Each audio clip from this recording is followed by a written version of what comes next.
AskReddit by Chi Economy 8464. What's an unexpected lesson you learned from a fictional character? Well, here's what's gonna happen. One day, you're gonna wake up, eat your breakfast, brush your teeth, go about your business. Then, sooner or later, you're gonna realize you hadn't thought about it. None of it. And that's the moment you realize you can forget. When you know that's possible, it all gets easier. Mike Ehrmantraut from Better Call Saul. It is possible to commit no mistakes and still lose. That is not a weakness, that is life. Captain Jean-Luc Picard. This was the answer I and everyone else should be coming here to give. Nobody exists on purpose. Nobody belongs anywhere. Everybody's gonna die.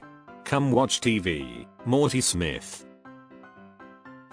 We can't change what's done, we can only move on. Arthur Morgan.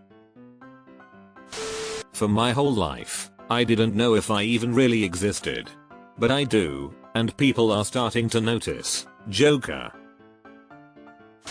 Accept the pain, but do not accept that you deserved it. Hoyd from a book. Power is power, Cersei Lannister. Zykan beat her to the phrase by 4 years. https://www.giantitp.com/comics/shoots0657.html From what I can tell, the phrase does not appear in the books. No matter how bad you screw up, the healing qualities of eternal optimism, or is it stalkerish insanity? Don't panic. Douglas Adams. Off the top of my head, no matter how messy something gets, you can always clean it right up. God as depicted in Bruce Almighty. Let the one among you who is without sin cast the first stone. My sight might be gone, but my vision remains true. When some wild-eyed, 8-foot-tall maniac grabs your neck, taps the back of your favorite head up against the barroom wall, and he looks you crooked in the eye and he asks you if ya paid your dues, you just stare that big sucker right back in the eye, and you remember what old Jack Burton always says at a time like that. Have ya paid your dues, Jack? Yes, the check is in the mail. Jack Burton. I went into the theater to watch a movie about a kid and his electric rat capture other animals and small balls, and came out with a heavy life lesson. Mutuo is responsible for handing out one of the most baddest meanings to life. What is it? Watch Scrubs, it basically covers every life lesson you could ever need. I binged all seasons, except for the one we don't talk about, during my divorce. It helped so much. Ira watched along with my wife, her first viewing. She goes, oh nice, it has 9 seasons. Me, no, it only has 8. Oh, but it says 9 shows. Me, 8 seasons is canon, and the original intent. The 9th is a sham and technically should be counted as a spin-off and not a continuation. It's awful.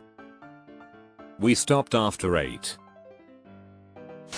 Alright, I've been thinking, when life gives you lemons, don't make lemonade. Make life take the lemons back. Get mad. I don't want your damn lemons.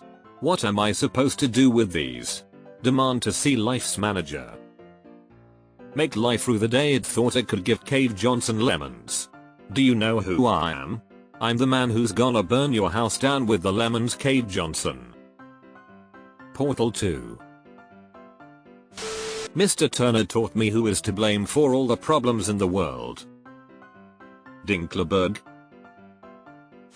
I used to think my life was a tragedy, but now I realize it's a comedy. The Joker. No, I don't advocate violence and amorality. I just find it useful to know we have the ability to reframe our perspectives by choice and realization. Attitude is everything. We accept the love we think we deserve. Mr. Anderson in Perks of Being a Wallflower. Hope strengthens, fear kills. Fear has 2 meanings. Forget everything and run, or face everything and rise. Chose wisely. Anyone can be a hero, but it takes strength to know when to step back or step up. This is more or less the concept of Percy Jackson as a character and the series. Fear isn't real, it's just your reaction to what's happening. Harry Houdini in Timeless. He's real, but my understanding is this is a fictional quote. How to cry and actually mourn the fact that I am infertile instead of just deciding it's for the best and moving on. I don't have an actual want for a child of my own. It does hurt sometimes that I can't. That there's yet another thing wrong with me. I didn't even know how I really felt about it until this episode put it into perspective. It's not even something they really addressed in the episode itself, but the character is also infertile. I help raise my nephew and he's more than enough for me. He's my entire world and I could not be more grateful for him. But goddamn does it hurt sometimes knowing I could never and should never have children, even if I don't necessarily want them. Oh, and the character is a talking dog. Aunt Brandy in Bluey taught me that I can accept and still mourn my infertility. In one episode of Trigon, the villain of the day kidnaps Vash's friend and demands that he publicly strip and act like a dog in exchange for her safety, which he does without a moment's hesitation. Now, this guy's basically superhuman. He could have just murdered the entire gang, literally in the blink of an eye, and got his friend back, but he values life above all else, and so he had absolutely no problem doing something humiliating for himself if it meant no one got hurt.